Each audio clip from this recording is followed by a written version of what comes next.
In previous videos, we talked about how to create arrays, load them up with values, and use them. In this video, I'd like to show you how to use multiple arrays at once to get some really interesting motion going on, and also how to handle a very common problem that pops up when you use multiple arrays. Let's get started. Here's the program that I'm going to use as our starting example, and before I even take a look at the code, let's run this. Okay, that's not too exciting.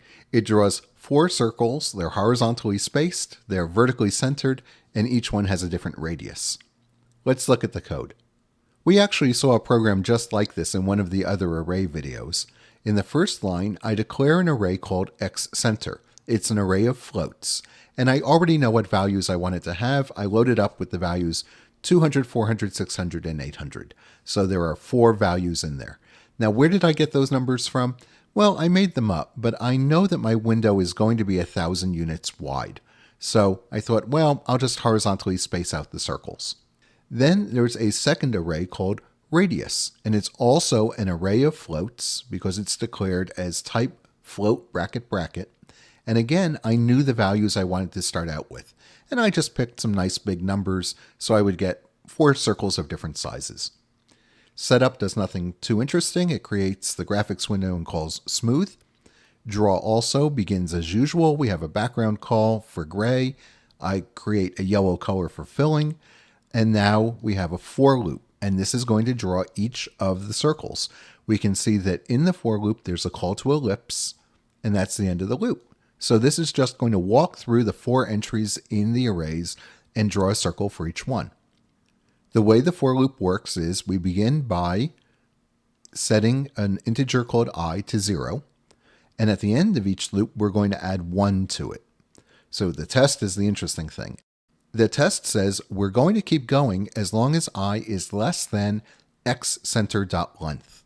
Remember that any array.length is a variable that's maintained for you by processing that tells you how long that array is at the moment. Well, in this case, xCenter has 4 entries. So xCenter.length has the value 4. That means in the body of the loop, I will have the values 0, 1, 2, and 3. And in the loop, we just draw an ellipse. The xCenter is the coordinate that we get from the array. The vertical center is just height over 2. We just vertically center the ball. And then I just use the radius twice because I want to make a circle. And I multiply it by 2 as usual because I want the diameter. When I run this, we get the 4 circles that are specified. But here's the interesting gotcha, and this happens to everyone. Don't worry about, if this happens to you. It will happen to you. It happens to me. It happens to everyone. And here's the problem.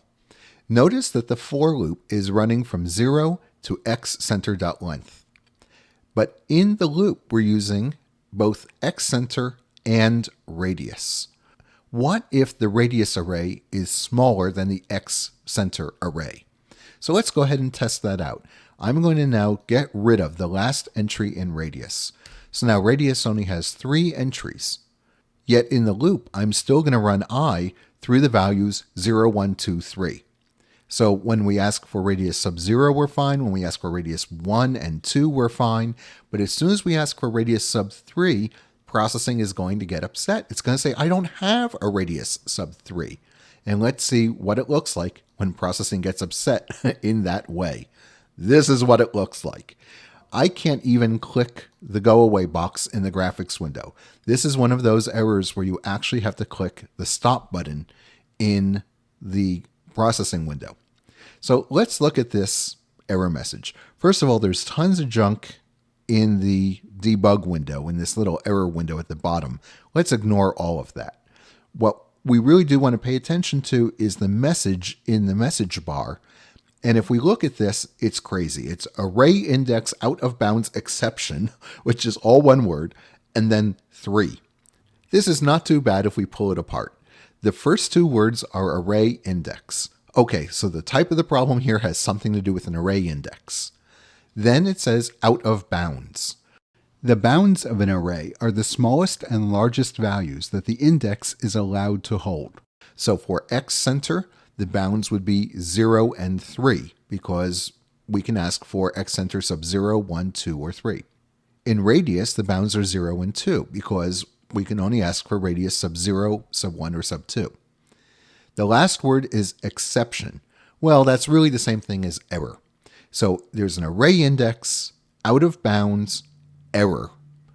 And then it says 3. And this isn't just a random number. This is the value that caused the problem.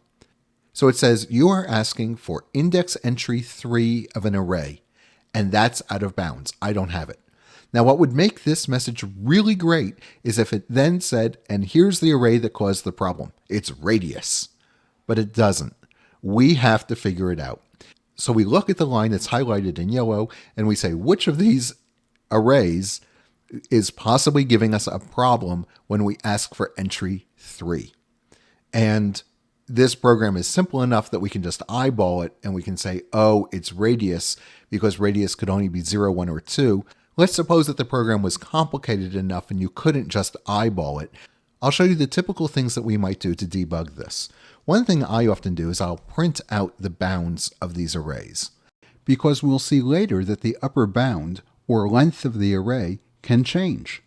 The lower bound will always be 0, but the upper bound adjusts if we make the array longer or shorter. We haven't yet seen how to make an array longer or shorter, but we'll see that soon. So let's print out the length of xcenter.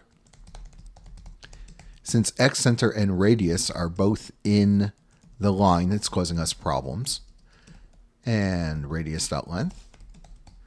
And then down here, even though we know that it's index 3 that's causing the problem, still in the loop, I'm going to say I equals I, and we'll say xcenter equals, and I'm being a little casual with how I'm typing it out because this is just a little temporary print message, and the current value of radius is radius sub I.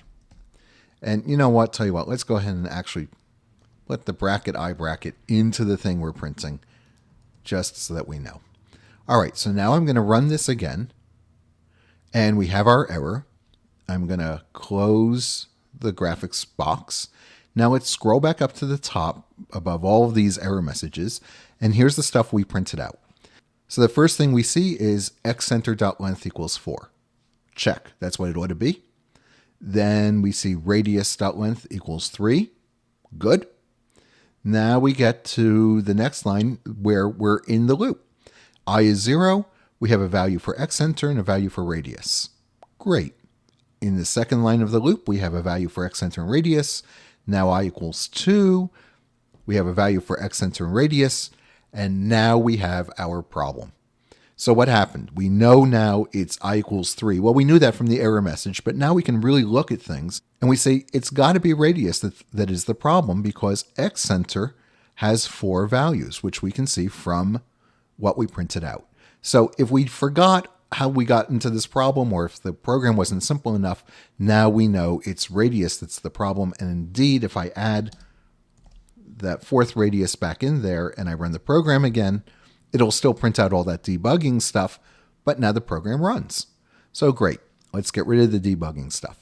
So that is a way to handle that kind of a problem, and it happens to everyone.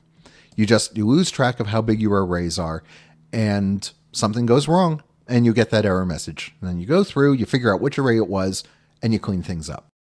Let's now use multiple arrays to make the program more interesting. We'll pick up the thread in part 2.